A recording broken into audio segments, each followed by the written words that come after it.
Hello, I'm Rinalini and welcome to Never Before lecture series. These lecture series are powered by neverbefore.legal.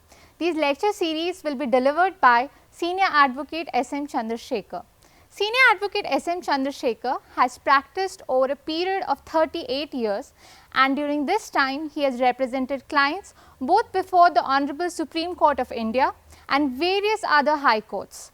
His major interests lie in the subject of constitutional law, company law, criminal law, service law and various other subject matters. In these lecture series, he will be addressing some of the most unique topics which the law fraternity has never heard before. To name a few: decriminalizing of section 138 of the Negotiable Instruments Act, constitutional torts, republic versus democracy, India is a republic, amendment, its process and evolution, two nations theory, reservation in elections is ultra vires of the constitution and the basic structure. Without any further ado, let us hear from the man himself.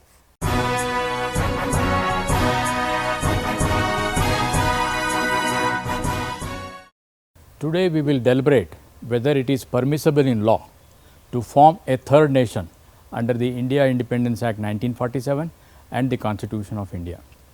Before India Independence Act 1947, India was divided into two sets of territories, one under the direct British rule consisting of 17 provinces and 3 presidencies. The other areas were under the suzerainty of British Crown with the control over 552 princely states which were known as the Indian state. Section 311 of the Act of 1935 defines British India means all territory for the purpose of time being comprised with the governors, provinces and chief commissioner provinces. India means a British India together with all territories of any Indian ruler under the suzerainty of the majesty, all territories under the suzerainty of such Indian ruler. This being the constitutional framework under which 1935 Act was being regulated, that British followed the process of integration by virtue of two key documents. The first one was called Standstill Agreement, the second was the Instrument of Accession. The meaning of accession: the act of coming into the possession of a right, title, etc., the accession to the throne. Something added, acquisition, the act of becoming joint, adherence. On the execution of the instrument of accession, absolutely vesting of state takes place and the acquiring state will have all the powers and authority over the other state. The other state and its ruler cannot exercise every sovereign power or any other power over the other state.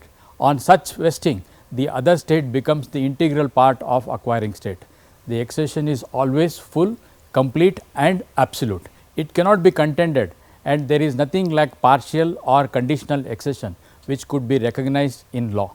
That the concept of accession is similar to any other agreement such as sale, marriage, adoption, admission of a new partner and amalgamation of companies. In case of amalgamation of two companies, the shareholder of transferor company would become the shareholders of transferee company. All assets and liabilities would be vested with the transferee company and the two companies would become one legal entity and the transferor company loses its identity. Similarly, in case of adoption, a sale of immovable property and any other instrument which has the effect of complete transfer of properties or entity will take place.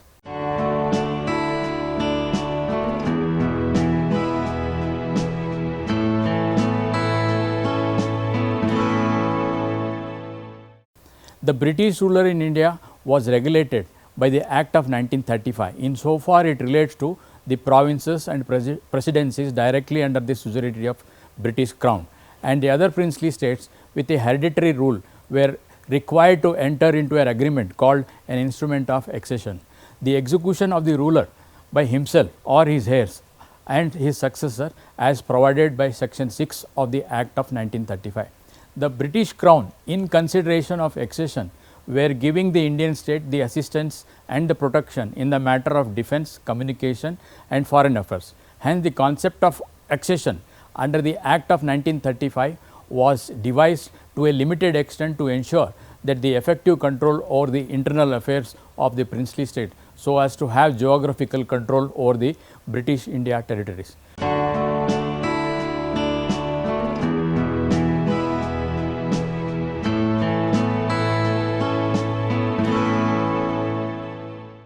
During freedom movement, the Indians were increasingly demanding a greater role in the government of their country since late 19th century. By appointing a Simon Commission followed by a round table conference and the Government of India Act 1935 came into force, wherein the distribution of power regulating the administration of British India states through His Majesty was specified under Part 4 of the Act of 1935 under the heading Legislative Power, Distribution of Power. Thus, the monarch of Indian states agreed for being provided with these three protection. The concept of accession under the federal structure was limited.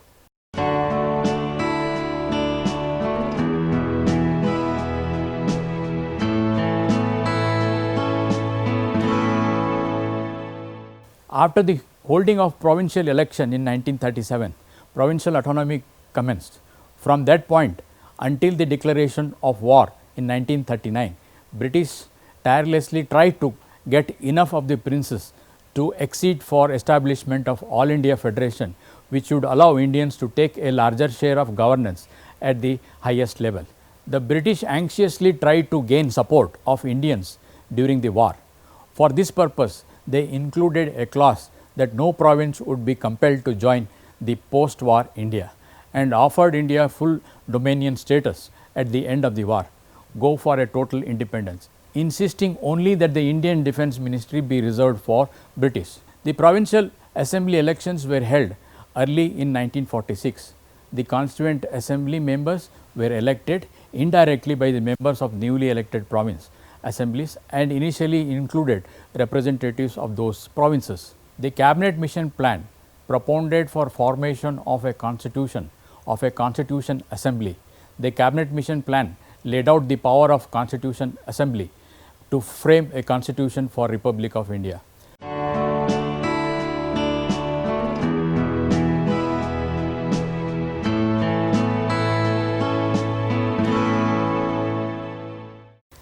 The India Independence Act 1947 was enacted on 18 July 1947 to set up two independent domains known as India and Pakistan respectively. Section 1 of the Act of 1947 provided for creation of two separate dominions consisting of the areas specified in Section 2(1) of the territories of India and Section 2(2) consisting of territories of Pakistan, which were subject to subclause 3 and 4 of Section 2. Thus, the power of distribution of an area was regulated under the Act of 1947. However, it did not prevent an Indian state to accede to either of the two domains. As per Section 1 of the Indian Independence Act 1947, from 15th August 1947, two independent domains shall be set up in the domains of India to be known as respectively as India and Pakistan. The territories of India and Pakistan was described under Section 2 of the India Independence Act 1947. Section 2 subclause 3 and 4 are important to understand the power of distribution of the areas. No area not forming part of territories specified in subsection 1 or as the case may be, subsection 2 of the section shall be included in either domain without the consent of that domain, and no area which forms part of the territories specified in the subsection 1 or as the case may be, the said subsection 2 which has after the appointed day been included in either of the domain shall be excluded from that domain without the consent of the dominion. 4. Without the prejudice to the generality of the provisions of subsection 3 of this section, nothing in this section shall be construed as preventing the accession of an Indian state to either of the new domain. The section 8 of the Indian Independence Act clearly prescribes the law which will be applicable to the new domain, that is, the law which is Constituent Assembly would legislate.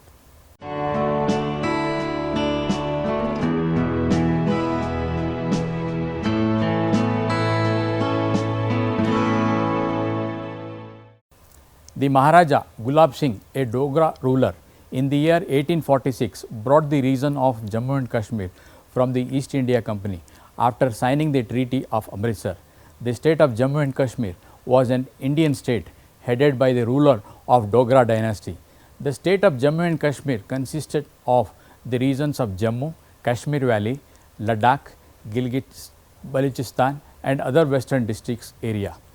That the sovereign power of the state of Jammu and Kashmir absolutely vested with the ruler. In exercise of his sovereign power, the ruler had executed a deed of accession with the British crown. As such, it was part of India under the suzerainty of the crown. That at the time of transfer of power, the state of Jammu and Kashmir, widely called as Kashmir, was ruled by Maharaja Hari Singh.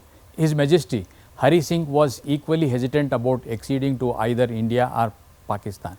That there were series of events wherein the Pathan tribes, men from the northwest frontier province, crossed the border and entered the state of Kashmir. The invaders made a rapid progress towards the Srinagar, and then the Maharaja of Kashmir wrote to India asking for military assistance from India. The king signed the instrument of accession and the Governor General of India accepted the accession as required under section 2(4) of the India Independence Act 1947. The Indian troops secured Jammu, Srinagar and the valley itself during the first Kashmir war. The limited concept of accession under the Act of 1935, wherein the accession was limited, the sovereign India princely state were free to regulate their internal affairs, cannot be compared with the accession under the Act of 1947, as the accession under the 1947 Act is absolute, complete by virtue of section 6 and 8 of the Act of 1947. In so far it relates to Jammu and Kashmir, the state headed by monarch Maharaja Hari Singh has taken conscious decision to join the independent domain and executed instrument of accession on 25th October 1947. The Governor General accepted the accession of Jammu and Kashmir. However, the instrument of accession provided for governance of Jammu and Kashmir in the matter of defence, communication, foreign affairs in pursuance of the covenant and the schedule annexed thereto. It is a format under the Act of 1935 with a little modification. These accession under the Independence Act 1947 and making of the Constitution and independence of India Republic is different. There is no scope for a third state or an autonomous or a special status.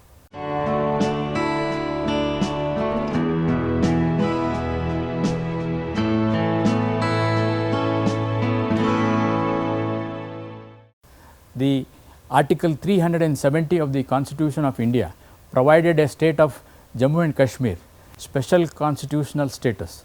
In comparison to other states, the provisions of substantially limited Parliament's power to legislate for the state. Article 370 appears to be the result of instrument of accession which was signed by the erstwhile ruler of Jammu and Kashmir, Maharaja Hari Singh in 1947. Article 370 was intended as a temporary provision to allow Jammu and Kashmir to transition for an independent princely state to a republic state under the domain of India. That the union of states having defined and demarcated geographical boundaries and federal structure under Article 1 of the Constitution of India, every citizen of Indian Republic have a fundamental right to be part of the federal structure.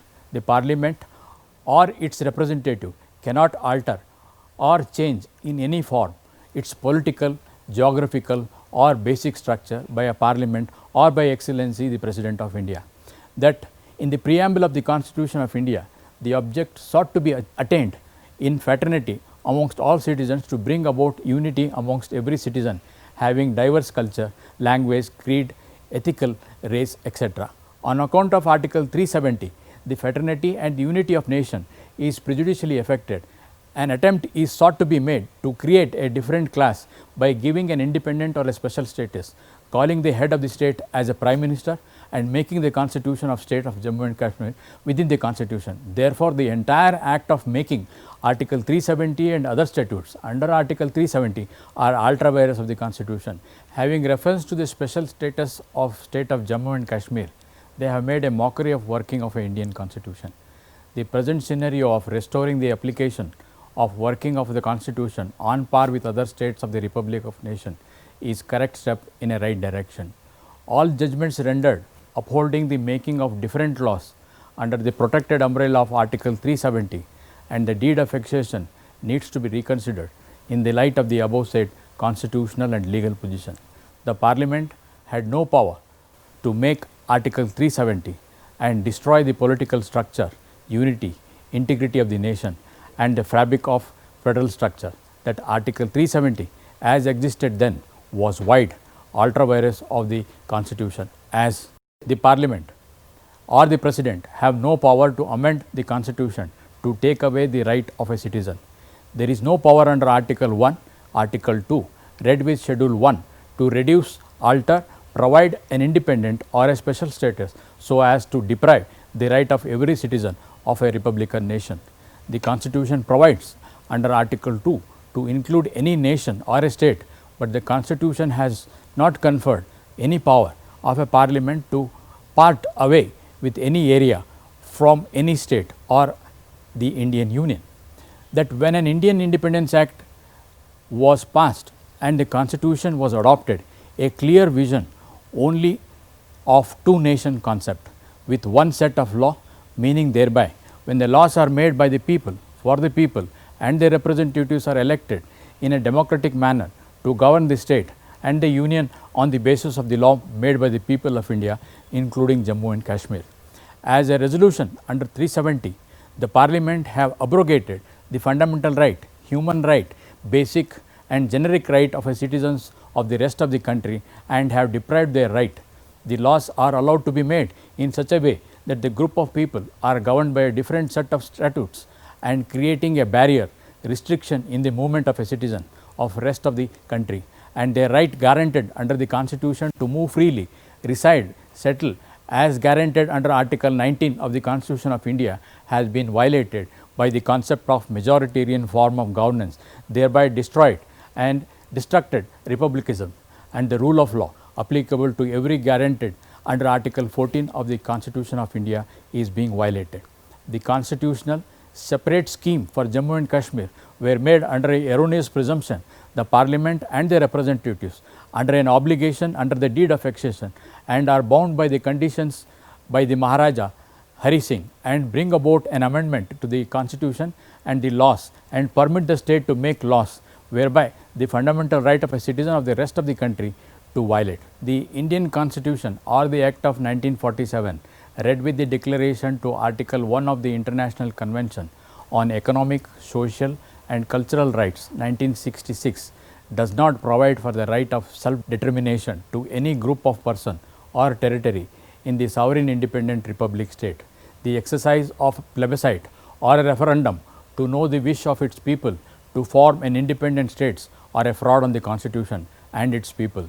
Therefore, the act of requesting the United Nations and the resolution passed thereunder appears to be ill-founded, and the residents of Jammu and Kashmir and others expecting to conduct a plebiscite to determine their independence is illegal.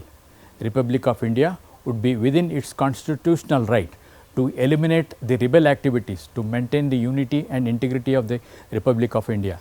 That the people of Jammu and Kashmir and the persons aggrieved by the amendment made to Article 370 by Constitutional Orders 272 and other connected are seeking to quash of those endorsements from being enforced and intended to enforce Article 370 and other provisions under the Constitution to maintain alleged special or autonomous status according to such person.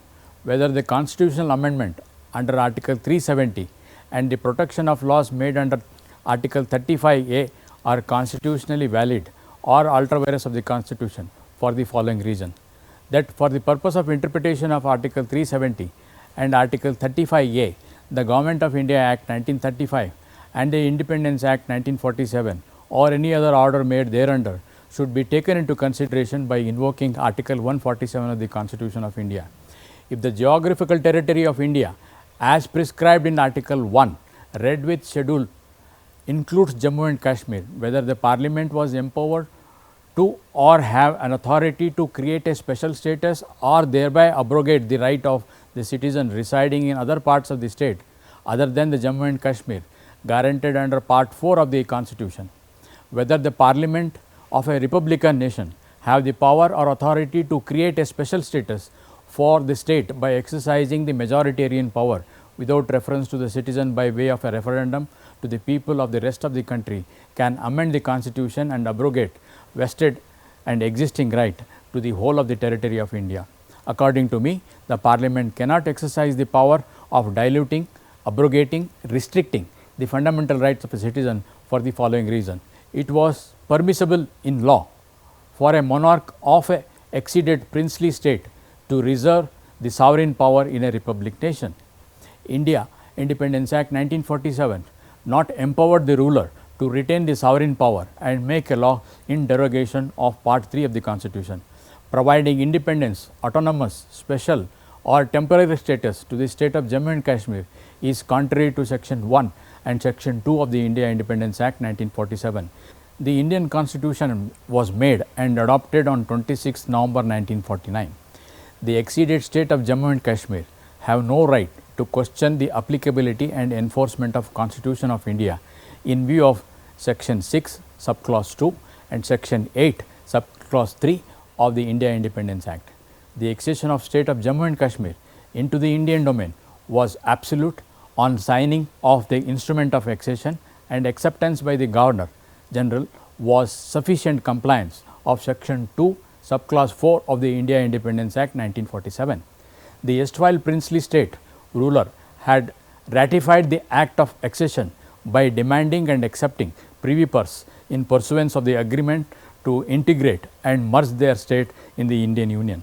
It is not permissible in law for the exceeded state to frame a special constitution after adoption of the constitution by its people.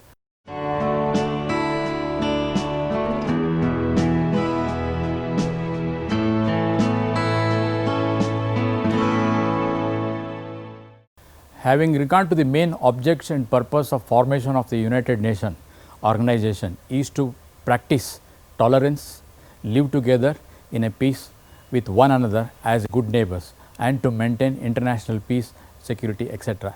The Union of India failed in its duty to convey in a proper and effective way to the international community that the state of Jammu and Kashmir is an integral part of India under the Act of British Parliament acceded by the British Crown and by the Act of Ruler to join the Indian domain. Therefore, interference by the nation in an act of aggression is the internal affairs of the nation. Therefore, it would be just and appropriate for the Union of India to take suitable steps to approach the United Nations or any other forum for restoration of the areas under the occupation of this Pakistan. The proper request to the United Nations would be to direct or advise or request the neighboring state not to interfere in the internal affairs of Indian Union, that on the basis of a misconceived request a resolution came to be passed, resolution number 38 of 1948, resolution 39 of 1948, resolution 47 of 1948 by the United Nations. Even at this juncture, it is not too late to convey to the international community that the state of Jammu and Kashmir was rightly acceded to the Indian Union in terms of the Indian Independence Act 1947, and the accession was made by the ruler who had the absolute right under Section 2 subclause 4 of the Governor General had an absolute right to include any area either of the domain by exercising the power under Section 2 subclause 3 and subclause 4 of the 1947 Act. Therefore, the accession was full and complete, and it has become the absolute, and the Union of India will be within its power to appeal to the United Nations to direct the state of Pakistan to vacate the occupied area and direct them to refrain from interfering in the internal affairs of the Union of India.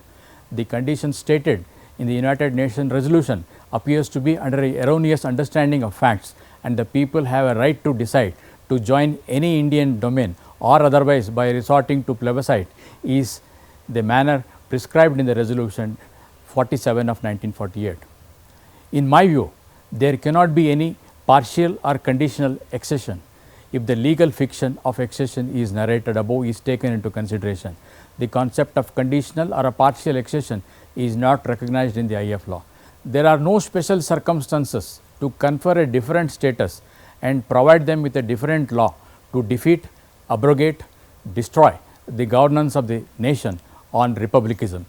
Therefore, in my view, Article 317 and other provisions which are aimed to provide a special status or an autonomous status are ultra vires of the Constitution. In particular, Article 1 read with Schedule 1 and Part 3 of the Constitution, apart from being violative of Act of 1947, that when a Constitution was adopted, people of Jammu and Kashmir are deemed to be part of making the Constitution, and its adoption as per Schedule 1 of the Constitution makes it clear that he is one of the state which is part of the federal structure of Republic of India.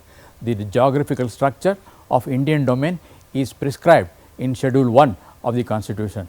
There is no power or authority to the Parliament or any part of the state to remain isolated, independent, autonomous after the Constitution being adopted. That under a erroneous presumption, untenable, false promise or hope are given to the people of Jammu and Kashmir, either by the stating that they are not part of Indian domain or independent or autonomous state. The endorsement of the Governor General to accede Jammu and Kashmir to the Indian Union is a sufficient compliance of Section 2, subsection 3A and Section 4 of the India Independence Act 1947.